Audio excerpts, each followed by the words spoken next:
Hey everybody. It has been a tough day. It's been a tough week. It's been hot, it's been raining, and work has absolutely sucked.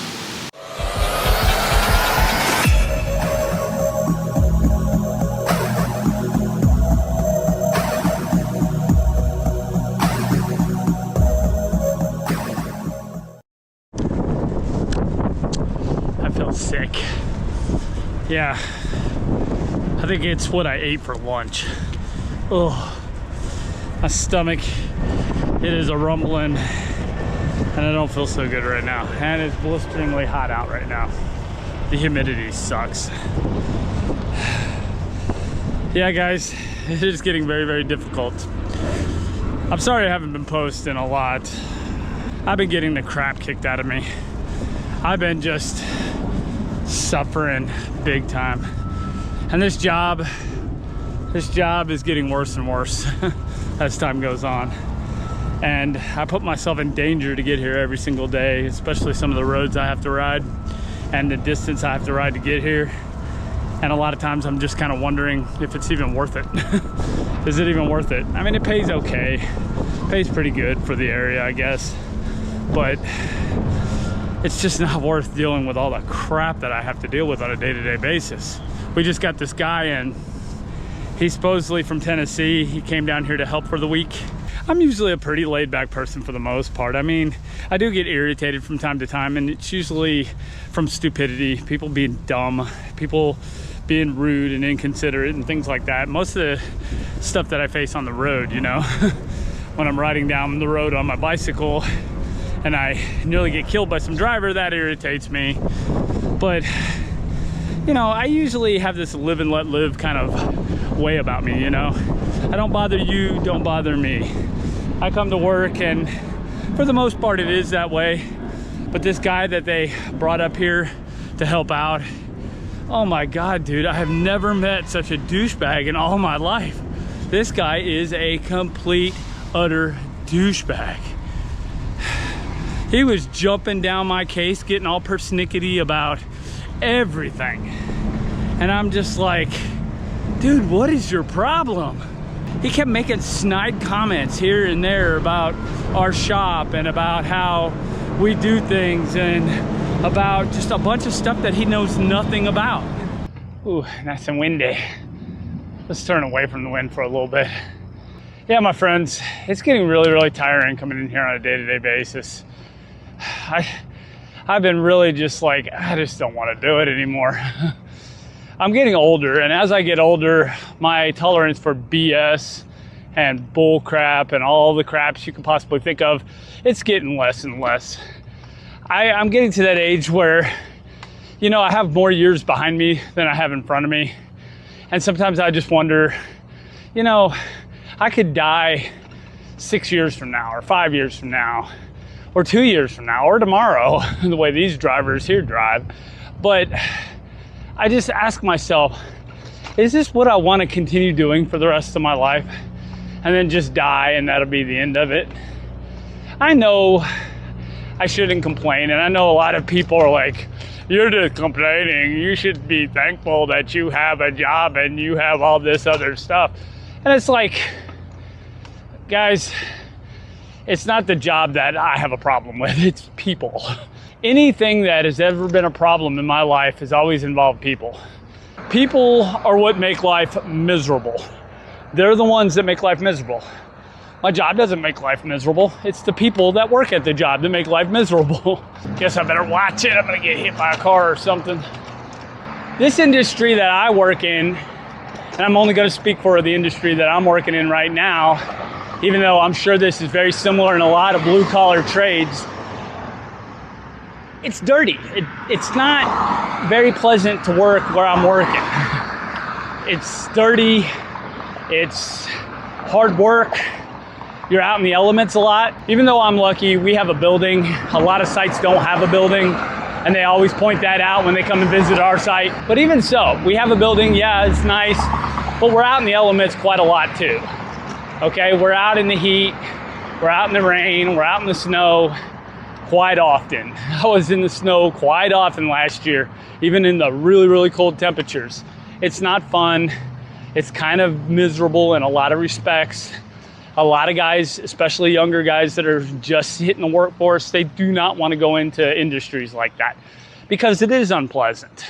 But then if they do want to put their foot in the door and get in this industry, and they meet guys like the guy that I've been working with over the last week, they meet guys like him that are just got this attitude problem. Like the guy I worked with, oh my God, man, I have never met such a douchebag in all my life. And he's the king of douchebags. I'm just like, oh my gosh, dude, I can't wait. He's leaving tomorrow. I hope he's not gonna be back next week, but he's leaving tomorrow around 2 o'clock and I'm going to be throwing a party. I'm gonna give him a fruit basket and say, please don't come back. Please, just leave. Leave and never come back. You know, when I think about this last year or these last 5 or 6 months that I've worked at this job, and I think about all the hardship and the struggle that I went through in this place, being just dumped here, not knowing anything about the stuff I'm working on, having to read up on it myself, having to figure things out myself, because there is no training program. There's just dumping you on the machines and saying, hey, fix this. I know about engines. I'm pretty good with engines. I know diesel engines. I don't know big, huge, heavy equipment. Okay, it was a thing that I had to kind of slowly learn and pick up stuff here, pick up stuff there. You know, we went through all kinds of hardships, all kinds of problems with this site and getting everything straightened out and having to work overtime and having to work in all kinds of weather conditions. And to have some douchebag from another site come and start nitpicking about little things that really are not consequential in the grand scheme of things has just been irritating. And he also talks about a lot of things he doesn't know about. It's like guys like him love to talk and they love to yammer on and run their mouth about stuff that they have no idea what they're talking about. Case in point, like an example this morning, in fact, I came in, I got stuck this morning behind the railroad. The train stopped on the tracks and I couldn't get through, so I had to kind of cycle around and find a bridge to go over the train. I did find a way through, but it took a little bit and I thought I was gonna be late for work. And I wasn't. I clocked in right on time. It was actually quite amazing. Just talking to the guys and I was like, whew, the railroad almost made me late. They were stopped on the tracks and I had to find another way through. And that guy, the guy that we've been talking about, he made this snide comment like, well, you were over an hour late today and you've been late all week. And I looked at him and I'm like, who are you to tell me I'm late? Just because I'm not there when you think I should be there, which is at 6 o'clock in the morning is when he thinks everybody should be there.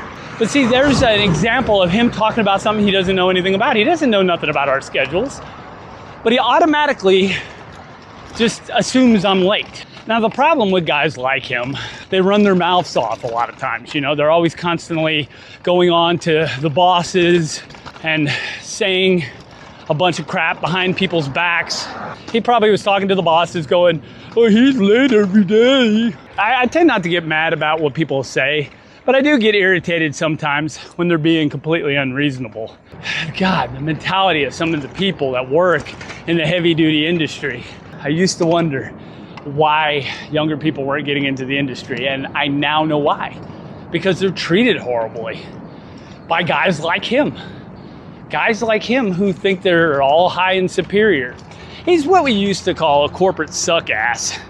That's what we used to call it. I know it's a crude term, but that's exactly what we used to call guys like him. To be crude, they kind of tickle the butthole of the boss to make the boss so like, look at me, I'm up on everything. Look at me, I know how to do everything. Look at me, I'm the best of the best of the best of the best. You got these just wormy people that are so self-conscious about anybody else coming in and stepping on their territory that they have to tear other people down to make themselves look good. That's what it all boils down to in a nutshell. And it's just like, I'm too old for this crap. I don't care enough. That's the big problem. I just don't care. And I don't want to have to go through the aggravation every single day of dealing with a guy like him. But see, what I just explained is how you know that the guy's a corporate suck ass. The reason why you know is because he won't listen to anything you say. He's not listening to what you're trying to tell him.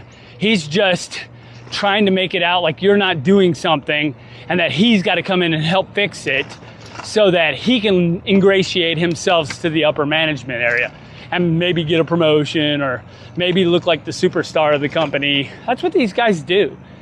That's exactly what these guys do. They just want to make themselves look good. They don't listen to the reality of the situation.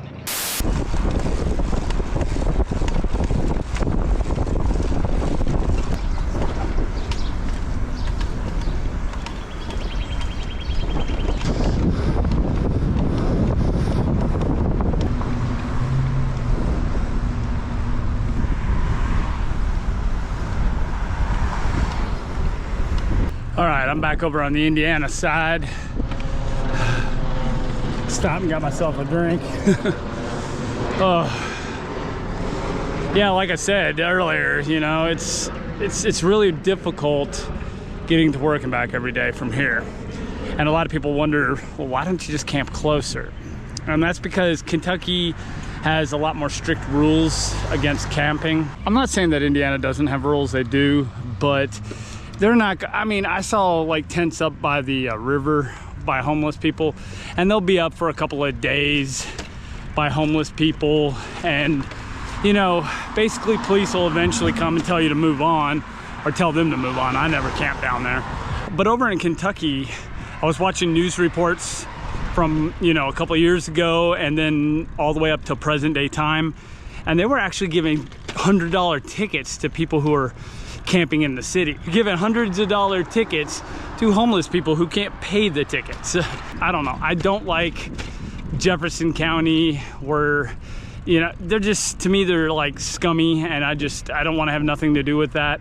And that's why I don't camp over there, because I'm not going to pay $100 ticket or something like that if a police officer does notice me camping somewhere.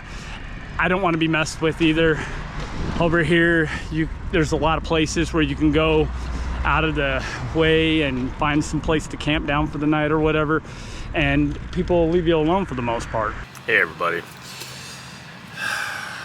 it is late and I am getting ready to bed down. Spent the last hour and a half probably trying to edit a video, which I don't know, I was getting frustrated because of how difficult it was to transfer some files over. It was anyways, I'm getting ready to bed down for the night. It's just been a hard day. It really has. It's been a hard week, like I said earlier. It's just one of those things where it's like getting up tomorrow morning is going to be hard. Getting up and going into work and knowing that you got to put up with crap, it's just so demotivating, you know. I just hope this guy's not going to come back next week. I don't know if I'm going to be able to take it. I'll probably walk out. Anyway, guys, I'm going to shut it down here. If you guys have any comments or questions, leave it down in the comment and questions section. Slap a like on the video if you like it, and I will talk with you guys on the next video. Bye-bye.